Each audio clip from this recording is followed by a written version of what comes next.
Olá pessoal, boa noite. Estamos aqui novamente para trabalharmos aí uma outra disciplina. Finalizou a disciplina de computação básica e agora nós vamos trabalhar juntos a disciplina de matemática para a computação, certo? Essa disciplina ela é uma das mais importantes para o nosso curso. Se a gente observar bem o nome do curso, Tecnologia em Análise e Desenvolvimento de Sistemas, certo? Tem uma tendência muito forte voltada para a programação, voltada para o raciocínio. Por quê? Porque os sistemas de informação que nós formos implementar, eles vão resolver problemas inerentes a outras áreas. Por exemplo, um problema administrativo de uma determinada empresa, um problema num processo produtivo de uma fábrica. Então nós vamos trabalhar para resolver problemas. A matemática é a mãe de todas as ciências. Com bases matemáticas, outras ciências puderam se desenvolver.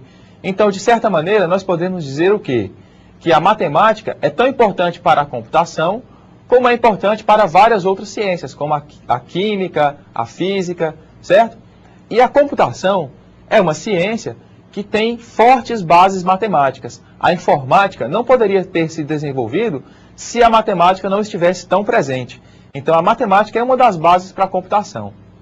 Nessa disciplina, nós vamos trabalhar vários aspectos da matemática para a computação em si, certo? Alguns aspectos serão mais relevantes do que outros, mas todos vão ser complementares na construção do nosso conhecimento voltado para o raciocínio lógico, para a computação, para a informática, para a tecnologia e análise em desenvolvimento de sistemas, certo?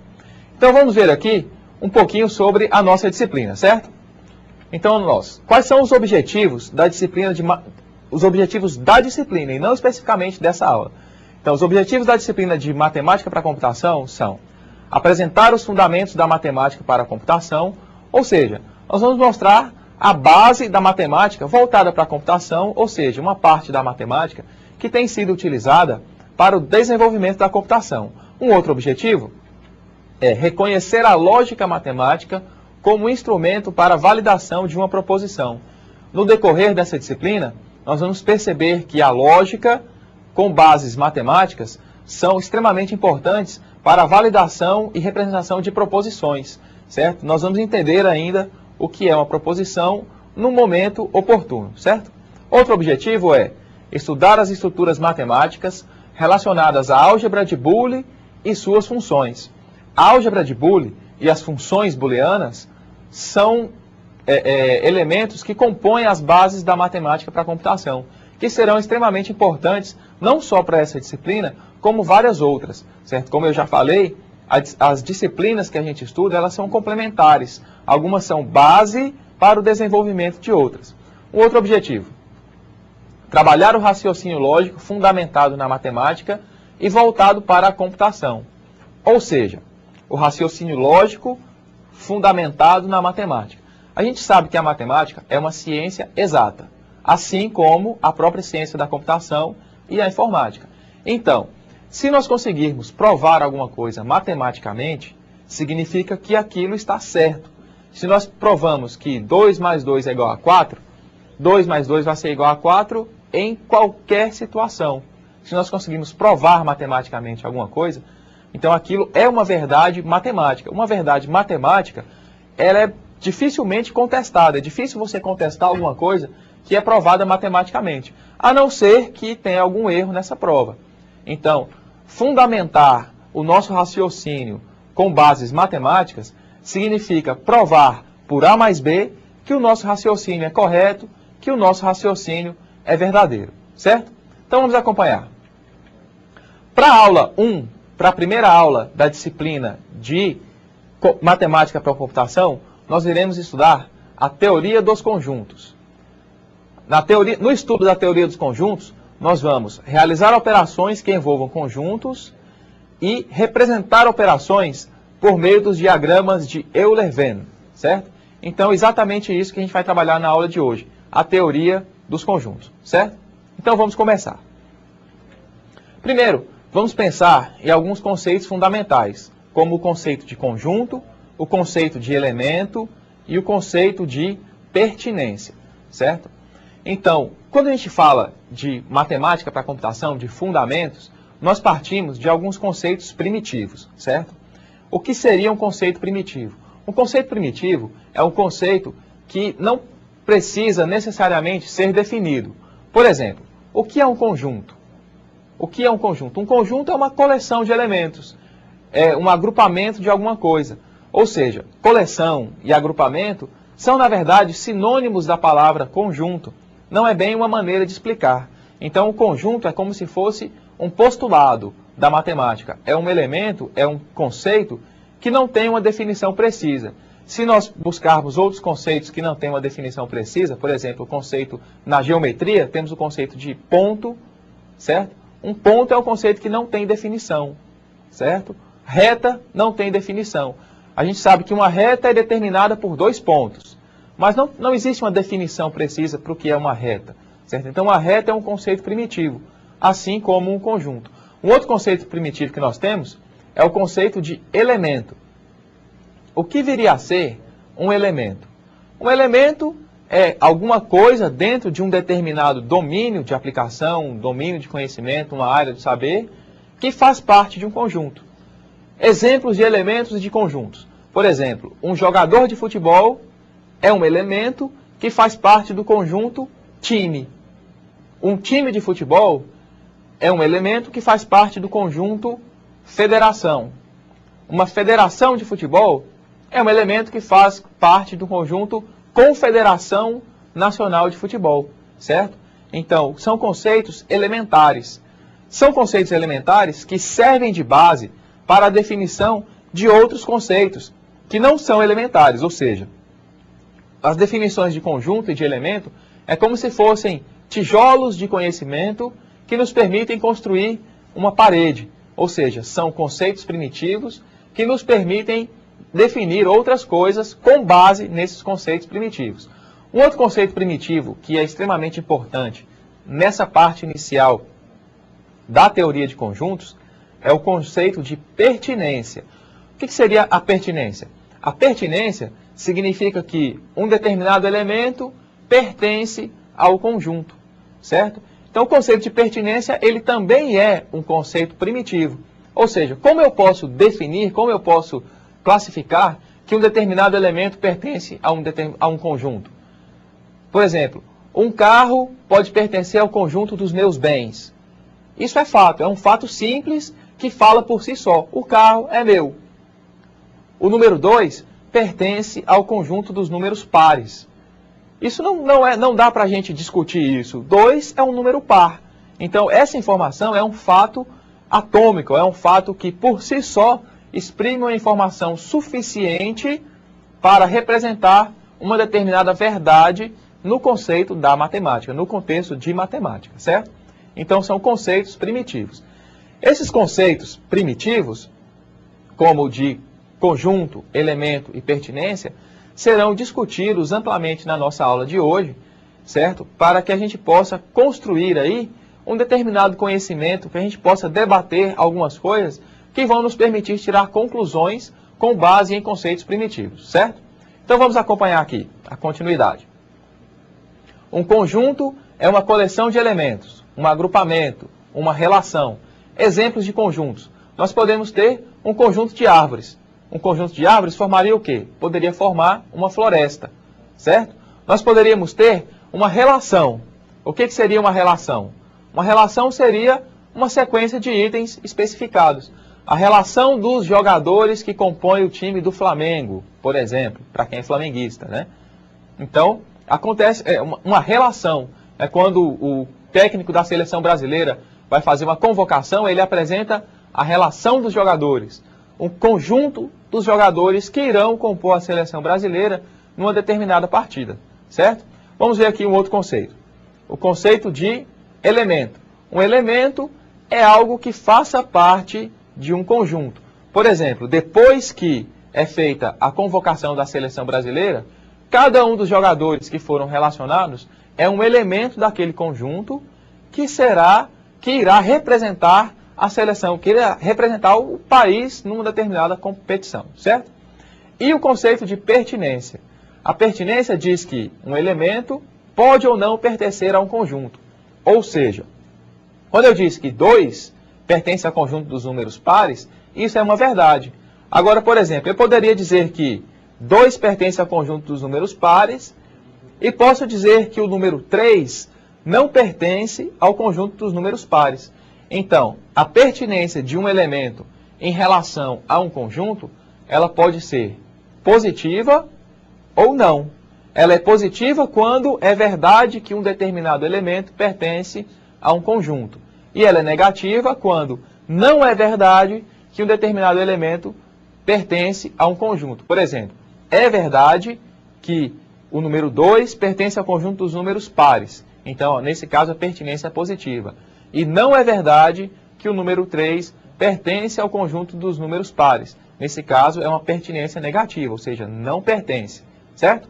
Então, vamos adiantar. Por exemplo, nós temos aí o conjunto A, que tem os números, que é composto pelos números 0, 1, 2, 3, 4, 5, 6, 7, 8, 9. O número 3, ele pertence a esse conjunto, certo? Então, o número 3, ele tem uma relação de pertinência positiva em relação ao conjunto A, certo? Para expressar, para representar essa informação, para dizer que o número 3 pertence a esse conjunto, nós temos uma maneira de representar. Nós podemos usar esse símbolo aqui, ó. Esse símbolo desse E alongado indica que o número 3 pertence ao conjunto A, certo? Então, esse símbolo aqui, ó, ele expressa a pertinência positiva de um elemento em relação a um conjunto, certo? Então, se a gente seguir nesse caminho, né, nós podemos dizer que 3 pertence a A. É dessa maneira que a gente lê essa sentença. Então, um determinado elemento, o símbolo de pertinência e o nome do conjunto, a gente lê dessa maneira. O elemento pertence ao conjunto. Nesse exemplo, 3 pertence ao conjunto A. Vamos ver aqui um outro exemplo. O número 10 pertence ao conjunto A? Então a gente faz essa pergunta. Nós vimos que o conjunto A é o conjunto dos números inteiros de 0 até 9. O número 10 faz parte desse conjunto? Essa é a pergunta que está feita aqui no slide. Na verdade, não. O número 10 não faz parte do conjunto A. Para expressar isso, a gente usa esse símbolo aqui, ó, que é o símbolo da pertinência, o símbolo de pertinência cortado, né? Ele tem aqui um corte transversal para indicar que esse elemento não pertence a esse conjunto, certo? Então, o símbolo de pertinência com uma barra transversal indica que aquele determinado elemento não pertence a esse determinado conjunto, certo? Nesse caso, 10 não pertence ao conjunto A. É isso que essa expressão indica, certo? Então, vejamos. Agora a gente já falou sobre conjunto, a gente deu um exemplo de conjunto, e a gente deu até um exemplo de símbolo utilizado para representar, para expressar um determinado fato em relação a elementos e conjuntos, certo? Então, um dos principais propósitos dessa aula de hoje também é a representação de conjuntos, a maneira de representar conjuntos. Vocês hão de concordar comigo que muitas vezes você tem uma informação valiosa, mas você não consegue expressar essa informação valiosa com qualidade. Então, quando um profissional, quando uma pessoa não se faz entender, quando ela não consegue expressar uma informação com qualidade, o que acontece? Muitas vezes essa informação ela é perdida. Muitas vezes essa informação não consegue atingir o objetivo, não consegue atingir o espectador, não consegue atingir o receptor, e aquela informação ela se perde, ela perde qualidade. Certo? Então, uma das maneiras, as maneiras de representar a informação, elas são muito importantes. Na computação, na informática, na lógica, nós temos várias maneiras de representar as informações. Cada uma dessas maneiras, ela pode ser mais adequada para um determinado contexto, certo? Então, aqui na teoria dos conjuntos, nós vamos verificar algumas maneiras de representar conjuntos, de representar informações e fatos relativos à teoria dos conjuntos que vão nos ajudar, em momentos futuros, a representar as próprias informações que nós queremos expressar nos diversos contextos em que nós, profissionais da área de sistemas de informação, poderemos atuar, certo? Então vejamos aqui. Uma das maneiras de representar um conjunto é relacionar todos os seus elementos. Por exemplo, vocês podem fazer a leitura aí. A leitura de quê? Do conjunto A, que tem os elementos 0, 1, 2, 3, 4, 5, 6, 7, 8 e 9, certo? Uma outra maneira de representar esse conjunto seria... um fato importante é que, em geral, designa-se os conjuntos através de letras maiúsculas, certo? Então, dificilmente você vai encontrar um conjunto expresso, nominado por uma letra minúscula, por uma letra A minúscula, por exemplo. Em geral, utiliza-se letras maiúsculas, certo? Vamos ver. Uma maneira de representar o conjunto A seria relacionar todos os seus elementos. Relacionando todos os elementos que fazem parte de um conjunto, a gente consegue mostrar esse conjunto na sua totalidade. Então você vê aquela representação escrita num papel ou na tela do computador e você enxerga todos os elementos, certo? É uma das maneiras de representar um conjunto. Vamos ver uma outra maneira. A gente pode representar um conjunto sem expressar todos os seus elementos, certo? Por exemplo, nesse caso aqui, nós temos o 0, o 1 e o 2. Esse 0, 1 e 2 indica o quê? Indica que cada elemento que compõe aquele conjunto é um número inteiro subsequente ao anterior. Então, 0, 1, 2. Esse símbolo aqui de reticências indica o quê? Esse símbolo de reticências indica que nas posições subsequentes, ou seja, a partir do que já foi apresentado, essas posições subsequentes, elas vão seguir o mesmo padrão anterior, sendo que o número que está numa posição à frente é o número natural, o número inteiro, subsequente ao da posição anterior. Por exemplo, 0, 1, 2. Esse símbolo de reticências indica que os elementos que compõem esse conjunto vão seguir essa sequência até o limite de 9, certo? Então seria uma outra maneira de representar esse conjunto. 0, 1, 2, reticências, até 9. Qual que é a utilidade dessa representação? Imaginemos a seguinte situação. Um conjunto de 0 até 9 é um conjunto pequeno. Agora, imagina que você está representando todos os números pares de 20 até 2020. Ou seja, muitos elementos vão compor esse conjunto. Então, esse conjunto precisaria, por exemplo, se fosse escrito numa folha de caderno, possivelmente ia usar a folha inteira, certo? Então, não é adequado. Muitas vezes, representar todos os elementos de um conjunto não é adequado porque não se tem espaço na tela, espaço no caderno. Muitas vezes você vai gastar muita tinta de caneta, vai demorar para escrever. Então, não é adequado. Então, uma vez que o conjunto tem um determinado padrão que possa ser seguido, tem uma sequência lógica pré-definida, a gente pode usar o símbolo de reticências para quê? Para indicar que no intervalo determinado, desde o início da representação até o valor final, todos os valores naquele intervalo vão seguir o mesmo padrão, certo? Vamos ver aqui uma outra maneira. Nós podemos descrever um conjunto textualmente. Por exemplo, nós podemos dizer que o conjunto A é o conjunto dos números naturais. O conjunto A é o conjunto dos números naturais desde 0 até 9. Certo? Conjunto dos números naturais de 0 até 9. Note que 0 até 9. Então, 0, 1, 2, 3, 4, 5, 6, 7, 8, 9.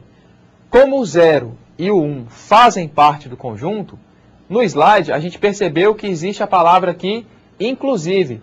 É a palavra inclusive que é indicada por essas setas aqui, certo? Nesse caso, o inclusive indica que o 0 e o 1 fazem parte do conjunto. Se por um acaso o 0 e o 1 não fizessem parte desse conjunto, esse conjunto seria composto pelos números 1, 2, 3, 4, 5, 6, 7 e 8. E a gente expressaria isso da seguinte maneira: conjunto dos números naturais de 0 exclusive, ou seja, o 0 está excluído do conjunto, a 9 exclusive, ou o 9 está excluído do conjunto, certo?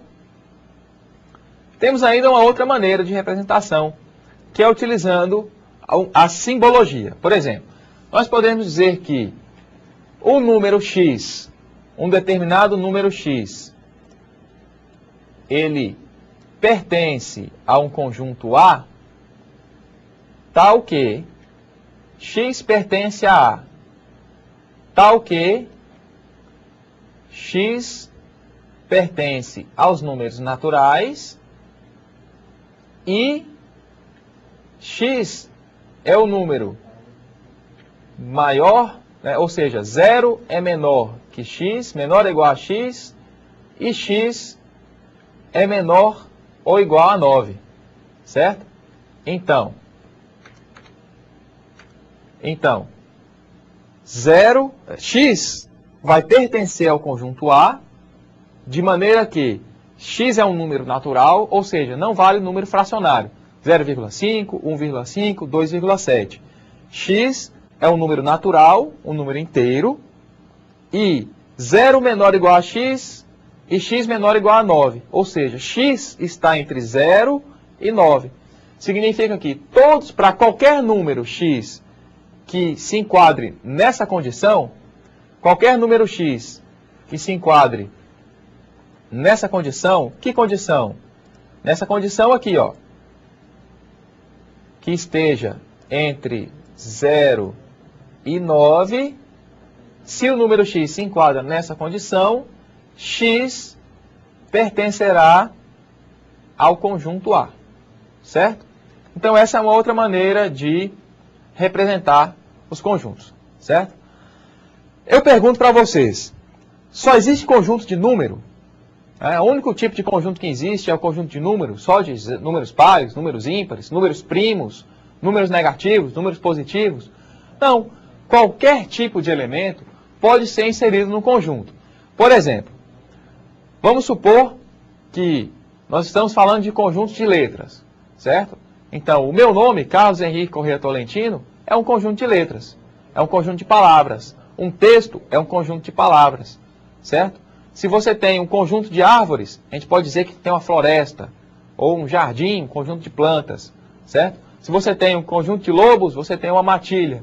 Então, qualquer elemento, de qualquer domínio, de qualquer área, de qualquer contexto, pode ser um elemento pertencente a um conjunto, certo? Vamos ver um exemplo aqui. Nós temos aqui um conjunto B, certo? Nós chamamos aqui de conjunto B. E quais os elementos que compõem o conjunto B? A letra A, E, I, O e U, certo? Então, o conjunto B é o conjunto das letras A, E, I, O, U. Ou seja, A, E, I, O, U são as vogais, certo? Então, não só para conjuntos numéricos, mas também como para qualquer conjunto, nós temos maneiras diferentes de representar esse conjunto. Por exemplo, o conjunto B pode ser expresso simplesmente como o conjunto das vogais, certo? Conjunto das vogais. Ou nós podemos dizer ainda que x, um determinado elemento x, ele irá pertencer ao conjunto B se x for uma vogal. Ou seja, x, né, os elementos do conjunto B são os elementos x, tal que x é uma vogal, certo? Então, nós podemos concluir daí que a representação ela é muito importante para um conjunto. Vamos ver um pouquinho mais sobre a representação. Temos alguns símbolos, né, que nos ajudam na representação. Por exemplo, o símbolo pertence e o símbolo não pertence, que expressam a pertinência que nós já falamos sobre eles. Nós temos ainda outros símbolos, outras maneiras de tratar conjuntos. Por exemplo, em relação a um determinado conjunto vazio. O que seria um conjunto vazio? Um conjunto vazio é um conjunto que não tem qualquer elemento, certo? Por exemplo, eu poderia dizer, relacione para mim qual é o conjunto das vacas que voam. Vai ser um conjunto vazio, porque vaca nenhuma voa, só se for de avião, né? Mas com seus próprios meios, vaca não voa. Então, o conjunto das vacas que voam é um conjunto vazio, certo? Para representar que um conjunto é vazio, nós podemos utilizar uma letra para designar esse conjunto, sinal de igualdade, abre chaves e fecha chaves, sem mostrar nenhum elemento aqui dentro. Ou seja, é um conjunto vazio. Ou ainda, nós podemos usar este símbolo para indicar que o conjunto é vazio. Então, toda vez que você encontrar esse símbolo aqui, significa que esse símbolo indica um conjunto vazio, certo? Um outro exemplo de conjunto vazio. Nós podemos ter aqui, ó, que um determinado elemento x pertence ao conjunto A, tal que x é menor do que 1 e x é maior do que 2. Ora, veja, x é menor do que 1 e x é maior do que 2. Se x é menor do que 1, ele está de 0 para baixo. Se x é maior do que 2, ele está de 3 para frente. Como o número pode ser ao mesmo tempo de 0 para baixo ou de 3 para frente? Não existe, certo? Então, se x faz parte de A, tal que x é menor do que 1 e maior do que 2, esse conjunto não vai ter nenhum elemento, porque nenhum número natural x vai se enquadrar nessa condição. Por isso, nós dizemos que o conjunto A será um conjunto vazio. Certo? Então, continuando. X pertence a A tal que x menor do que 1 e x maior do que 2. Logo, é um conjunto vazio. Certo? Um outro conceito importante para o nosso estudo da teoria de conjuntos é o conceito de subconjunto. Então, vamos acompanhar aqui. Um subconjunto, né? O conjunto A, ele é dito subconjunto de um conjunto B, ou seja, A é subconjunto de B, se e somente se todos os elementos de A pertencem também a B. Certo? Ou seja, nós temos dois conjuntos, A e B. Todos os elementos de A pertencem a B? Se essa pergunta, se a resposta a essa pergunta for sim, então podemos dizer que A é um subconjunto de B, certo? Vamos acompanhar aqui. Se A é um subconjunto de B, nós podemos dizer que A está contido em B. E usamos esse símbolo aqui para expressar essa relação entre esses dois conjuntos, certo? Então, se A está contido em B, significa também que B contém A, certo? Então, esse símbolo aqui, ó, que parece um C, um pouco compridinho, ele é usado para indicar que um conjunto está contido em outro. Lembrando sempre que a abertura, certo? A abertura do C, ele sempre é voltado para o conjunto que contém o outro. O subconjunto fica sempre do lado da parte fechada, certo? Beleza, então. Então, temos aí, nós já vimos a relação de pertinência, né, o símbolo de pertinência, e o símbolo de subconjunto. O símbolo está contido e contém, que são complementares, né, dependendo se a informação vai num sentido de quem contém ou no sentido de quem está contido, certo? Então, nós temos mais aí exemplos. Por exemplo, o conjunto B, formado pelos elementos 0, 1, 2, 3, 4, 5, 6, 7, 8, 9, e o conjunto A, formado pelos elementos 2, 4, 6 e 8. Então, se nós observarmos, o elemento 2 também está nos dois conjuntos. O elemento 4 está nos dois conjuntos. O elemento 6 está nos dois conjuntos. O elemento 8 está nos dois conjuntos. Significa o quê? Que todos os elementos de A estão presentes em B. Então nós podemos dizer que A está contido em B e nós podemos dizer também que B contém A, certo? B contém A. Ó, os números. Para esse outro exemplo aqui, nós temos um conjunto A com dois elementos a mais, que são o elemento 10 e o elemento 12. Então, com o conjunto A tendo esses dois elementos adicionais, eu poderia dizer que para o mesmo conjunto B, eu poderia dizer que A está contido em B? Será que essa informação ela é verdadeira? Vamos acompanhar. Relembrando, um conjunto A vai ser subconjunto de B se e somente se todos os elementos de A estiverem contidos em B. Se nós procurarmos em B os elementos 10 e 12, nós não vamos encontrar. Então significa que nem todos os elementos de A estão contidos em B, certo? Significa então que não existe, que A não é um subconjunto de B. Então, para expressar que A não está contido em B, a gente usa o mesmo símbolo, só que com uma barra transversal, certo? Então nós podemos dizer que A não está contido em B, e nós podemos dizer que B não contém A, certo? Então veja só, essa relação entre conjuntos, certo? Ela é importante em diversas áreas do nosso dia a dia, certo? É claro que em muitas situações a gente não usa essa formalidade para representar os conjuntos, para representar relações entre conjuntos, porque é mais fácil você dizer que não tem ou que não está. Muitas vezes você não tem papel para dizer, certo? Então basta você dizer que são diferentes, certo? São conjuntos diferentes. Ah, mas nem tudo que tem aqui tem lá. Muitas vezes a nossa linguagem cotidiana, a nossa linguagem informal, nos leva a distanciar um pouco dessa simbologia.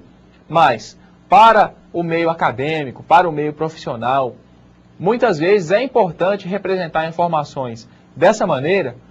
Por quê? Porque essa formalidade na hora de representar as informações não permite uma dupla interpretação, por exemplo. Ninguém vai dizer, se alguém olhar a informação que A não está contida em B, ninguém vai poder dizer que não entendeu, que achou que era outra coisa. Não, porque a linguagem matemática é uma linguagem clara, é uma linguagem precisa.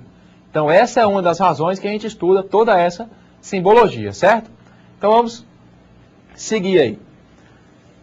Além da representação, nós podemos ainda efetuar algumas operações sobre os conjuntos, certo? Muitas vezes existe a necessidade de relacionar dois conjuntos, né, ou ainda de juntar dois conjuntos, de separar, de tirar um conjunto de dentro do outro, de retirar algum elemento de dentro de um conjunto, certo? Por exemplo, o Dunga fez a convocação para a seleção brasileira e um determinado jogador se machucou. Esse jogador, ele vai ser excluído daquele conjunto, certo? Então nós podemos efetuar operações sobre os conjuntos. Uma operação que a gente pode efetuar sobre esses conjuntos é a operação de união. O que é a operação de união? O resultado da operação de união, da união de dois conjuntos, é um terceiro conjunto que é formado por todos os elementos que pertencem aos dois conjuntos. Ou seja, se eu tenho o conjunto A e o conjunto B, o resultado da união de A com B é um outro conjunto contendo os elementos dos dois. Vamos ver um exemplo. Então, vamos supor que nós temos aqui o conjunto A com os elementos 1, 2, 3, 4 e o conjunto B com os elementos 5, 6, 7, 8. O resultado da união desses conjuntos, que nós chamamos de A união B, é um conjunto contendo todos os elementos de A todos os elementos de A e todos os elementos de B, certo?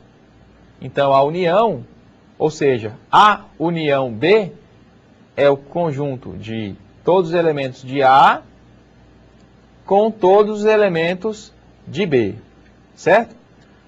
Ou ainda, de outra maneira, nós poderíamos dizer que A união B, certo? A união B, X vai fazer parte desse conjunto, né? Ou A união B é o conjunto de todos os números X, tal que X pertence a A ou X pertence a B. Ou seja, se a gente pegar todos os de A, pega um elemento X, X pertence a A, então vai para A união B. X pertence a B, vai para A união B. X pertence tanto a A quanto a B, vai para A união B também.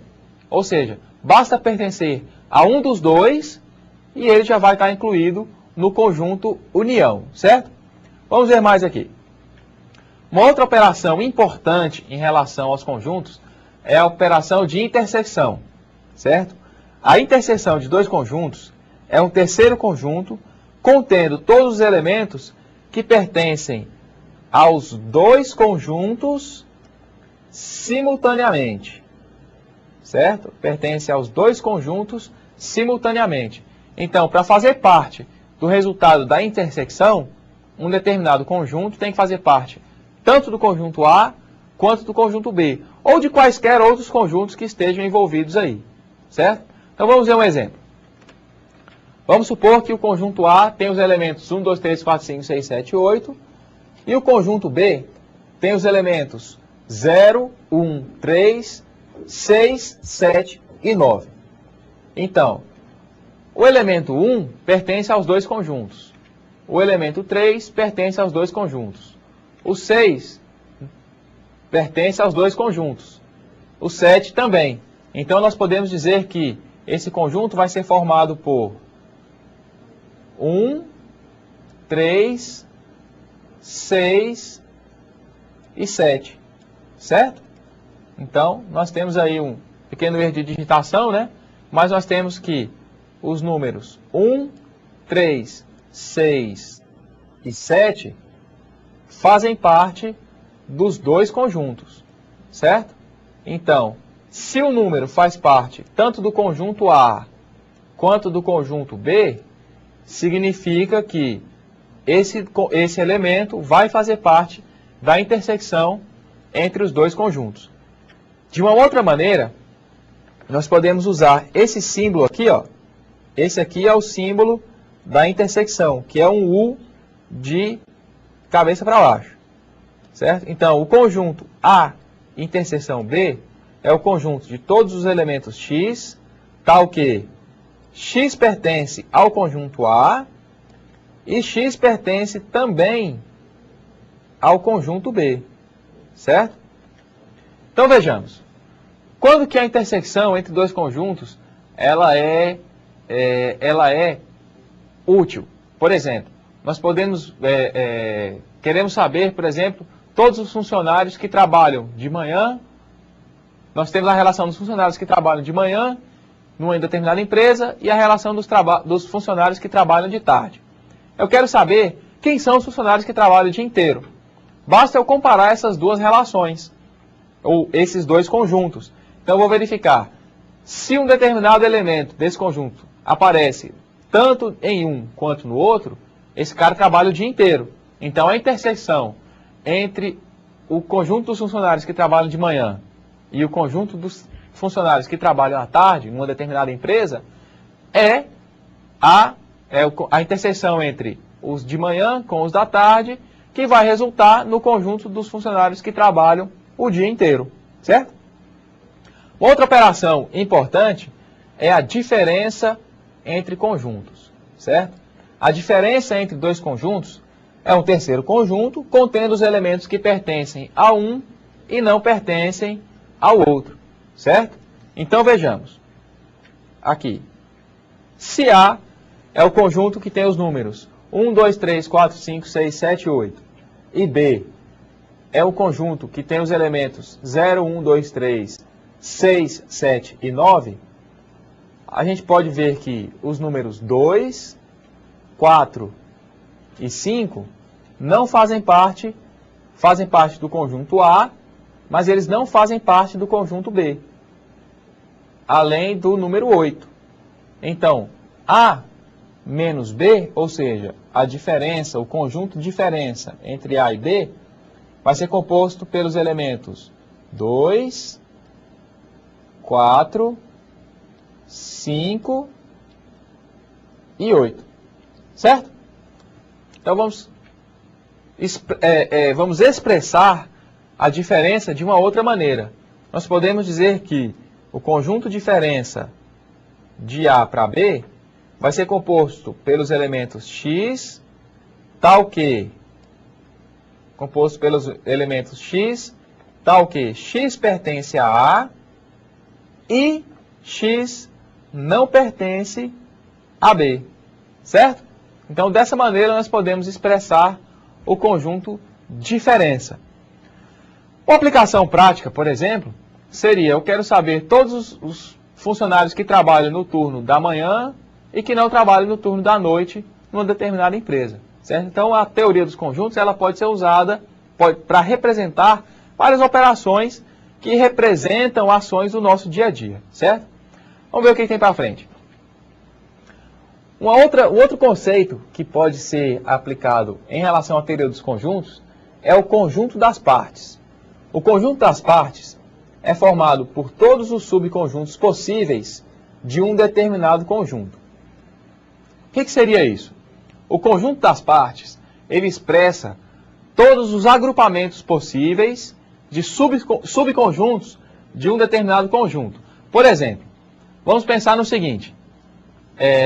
Nós temos aí algumas pessoas, certo? Numa sala de aula, que vão fazer um trabalho em equipe, certo? Vão fazer um trabalho em grupo, um trabalho de grupo. Então, numa sala de aula, nós temos um conjunto de alunos, certo? O conjunto das partes seria todas as combinações possíveis de subconjuntos da sala de aula, ou seja, todos os grupos que poderiam ser formados pelos alunos de uma sala de aula. Vamos acompanhar um exemplo aqui. Por exemplo, o conjunto A, formado pelos elementos 1, 2 e 3, certo? Então, poderíamos ter como subconjuntos do conjunto A o conjunto 1, o conjunto 2, o conjunto 3. Note que esse conjunto está contido em A. Esse conjunto está contido em A. E esse conjunto está contido em A. Então, nós podemos dizer que esses três conjuntos são subconjuntos de A. Nós podemos ter ainda o conjunto das partes 1 e 2, ou seja, dois números que estão contidos também em A. Nós temos ainda o conjunto 2 e 3, que também é uma parte do conjunto A. E nós temos o conjunto 1 e 3.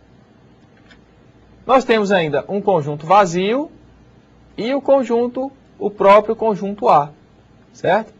Então eu posso dizer que A está contido em A. Isso é uma verdade que não se pode negar. A está contido em A. Todos os elementos de A pertencem a A, certo? Então nós temos aí vários subconjuntos possíveis, certo? Então, o conjunto das partes pode ser usado para que a gente possa implementar várias combinações possíveis de elementos dentro de um conjunto, certo? Alguma coisa a mais a respeito disso. Alguns tipos de conjuntos, de subconjuntos, eles têm nomenclaturas peculiares, né? Por exemplo, o conjunto vazio e o conjunto cheio, que é o próprio conjunto A, eles são chamados de subconjuntos impróprios, certo? Eles são chamados de subconjuntos impróprios. Por exemplo, é claro que um conjunto vazio, qualquer conjunto vazio, está contido dentro de outro conjunto, certo? Qualquer conjunto ele vai ser, pelo menos, vazio. No mínimo vazio ele vai ser. Se ele tiver algum elemento, já está no lucro, certo? E, nesse exemplo, os elementos 1, 2 e 3, esse subconjunto, é igual ao conjunto principal. Então, A é igual a A. Então, por isso que eles são chamados de impróprios, ou seja, eles não expressam uma informação, de certa maneira, relevante, porque é redundante. Eu sei que qualquer conjunto vazio está contido em outro. E eu sei também que um conjunto está contido nele mesmo. Os outros subconjuntos, eles são chamados de subconjuntos próprios. Ou seja, esses sim, no contexto de conjunto das partes, expressam combinações diferentes de elementos dentro de um determinado conjunto, certo? Então isso aí efetivamente representa um subconjunto próprio para formar o conjunto das partes, certo? Então vejamos, nós estamos falando aqui sobre teoria dos conjuntos, certo? Como parte da matemática para a computação, para servir de fundamentação para o nosso raciocínio lógico que vai ser desenvolvido ao longo dessa disciplina, certo?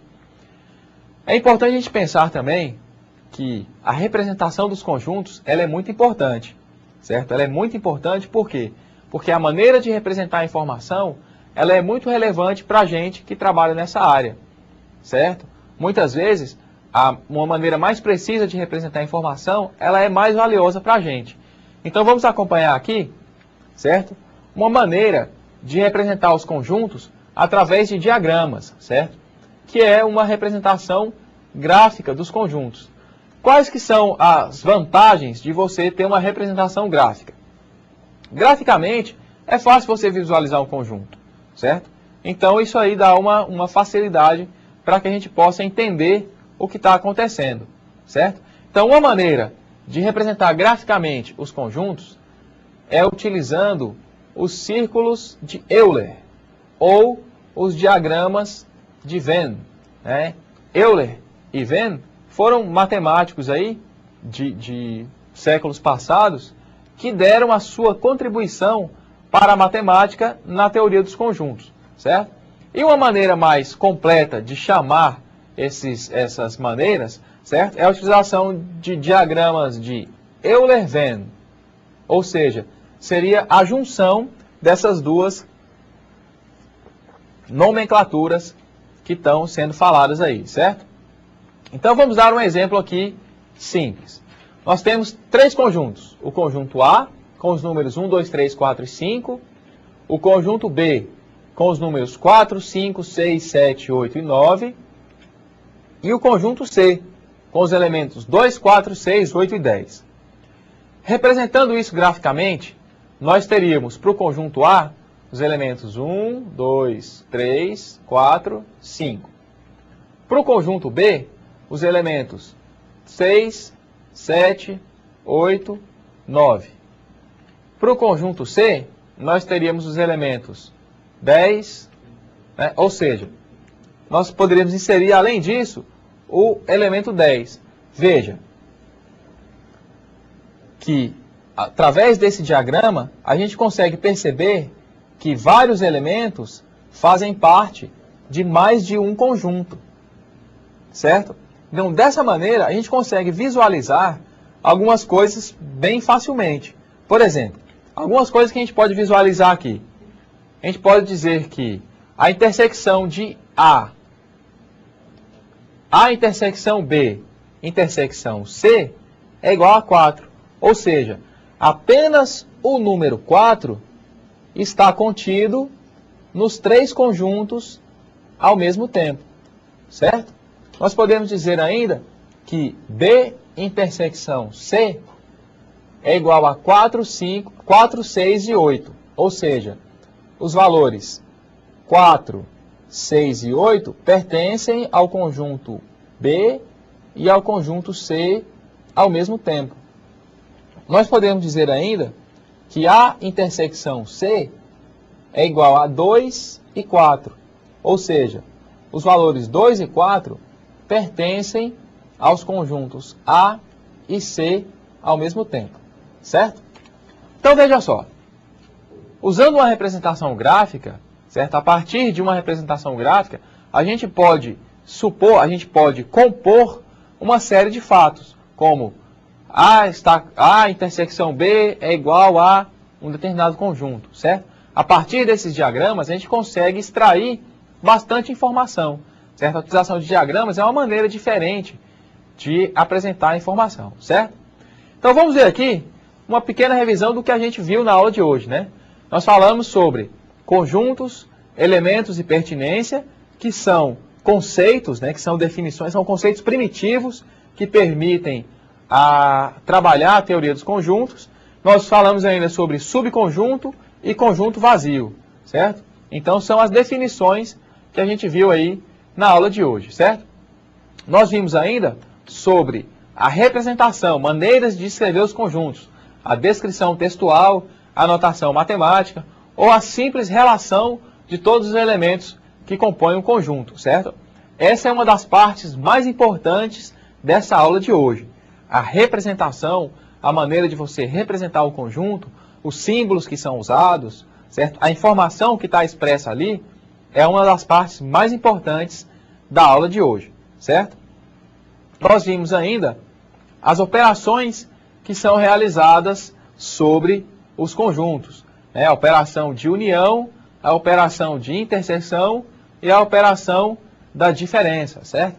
Essas três operações aí, elas podem ser usadas em diversas situações, quando a gente estiver construindo um programa, quando a gente estiver simplesmente querendo expressar um problema, expressar uma situação, de maneira que a gente não queira permitir margem para mais de uma interpretação, certo? Então você usa a intersecção B, por exemplo, para indicar a intersecção entre dois conjuntos, sem permitir uma dupla interpretação, certo? Essa maneira essas operações, né, podem ser usadas para representar fatos do dia a dia, sem permitir uma dupla interpretação. Isso é muito importante, isso é muito bacana para a gente. Nós vimos ainda sobre os diagramas, né, os diagramas de Euler-Venn, né, que são uma maneira gráfica de apresentar a teoria dos conjuntos, certo? Então nós temos aí não uma revisão, né, mas nós relacionamos aí quais foram os pontos vistos na aula de hoje. Eu espero que vocês tenham gostado, certo? Espero que vocês mantenham o ritmo aí. Eu percebi que hoje, antes mesmo da aula, já tinha gente postando perguntas no AVA, né? Então isso é muito interessante para a gente. Isso mostra que o pessoal realmente está querendo estudar, né? Já deu uma olhada na apostila, já deu uma olhada nos slides, já deu uma olhada no material que estava lá disponível, né? E já fez pergunta. Então antes da aula, a gente já estava respondendo dúvida dos alunos, certo? Então isso aí tem sido bastante proveitoso para a gente, certo? Uma outra coisa que eu gostaria de falar para vocês também é o seguinte: a lógica, o raciocínio, a matemática, ela enferruja na gente, certo? Então você tem que estar sempre raciocinando logicamente, você tem que estar sempre estudando, você tem que estar sempre em contato com o raciocínio, porque o nosso cérebro é como um músculo, ele atrofia também. Você não usa, você vai ficar esquecido, vai ficar lerdo, vai ficar devagar, né? Vai ficar lento. Então não é por aí. Então a ideia é você trabalhar sempre o raciocínio, sempre tentando resolver problemas de maneira lógica, né? Como a gente falou aqui sobre a teoria dos conjuntos, sempre tentar usar um conceito primitivo, né, para construir um conhecimento maior. Isso aí é bastante interessante para a gente. Então isso é importante para nós. É importante para que essa disciplina possa se desenvolver com qualidade. É importante que vocês façam os exercícios da apostila, façam os testes eletrônicos que forem inseridos em cada aula. É importante que vocês façam perguntas para que a gente possa responder, certo? Nós temos aí ainda, além de mim, nessa disciplina, o professor Paulo Alexandre e o professor Vinícius, que estarão sempre como web tutores, né, sempre respondendo as informações, as perguntas de vocês, certo? É extremamente importante. É importante também que nós tenhamos um cuidado, um carinho com essa disciplina, porque ela vai trabalhar o raciocínio lógico, certo? Nós temos que entender, nas próximas aulas, nós vamos perceber que a lógica de computadores é diferente da lógica do ser humano. A verdade para um computador é diferente da verdade para um ser humano. O computador é uma máquina que executa tudo aquilo que você manda, né? Ele executa comandos, certo? Ele executa comandos num determinado formato que ele está preparado. Agora, por exemplo, se para o computador, se você disser para um computador, certo? Você criar um circuito, um processador, que entende que 2 é igual a 3, ou que 2 mais 2 é igual a 5, para aquele computador, 2 mais 2 é igual a 5. Mesmo que nós saibamos que 2 mais 2 é igual a 4, você diz para ele que 2 mais 2 é igual a 5. Então, a verdade para o computador é a verdade que nós implementamos nos seus circuitos, certo? Nós vamos trabalhar isso aí nas próximas aulas, né? Nós vamos ver que a verdade do computador ela é diferente da verdade para o ser humano. Ele só faz o que a gente manda. Geralmente, se você manda corretamente, você manda bem, ele executa bem. Se você manda mal, ele executa mal, certo? Então é mais ou menos por aí que nós vamos trabalhar essa disciplina. Trabalhar o raciocínio lógico voltado para que a gente possa construir o nosso conhecimento, trabalhar o nosso cérebro para a gente resolver problemas em outras disciplinas, certo? Então nós estaremos sempre aguardando vocês no portal, sempre aguardando dúvidas, questionamentos, certo? Nas próximas aulas aí nós vamos ir um pouco mais fundo na questão da lógica, né? Nós vamos usar essa base matemática para nos ajudar a desenvolver o raciocínio lógico, certo? Então, esse é o recado para a nossa primeira aula da disciplina de matemática para computação, certo? Aguardamos aí vocês, espero que tenham gostado. E é isso aí, pessoal. Boa noite, um abraço para todos.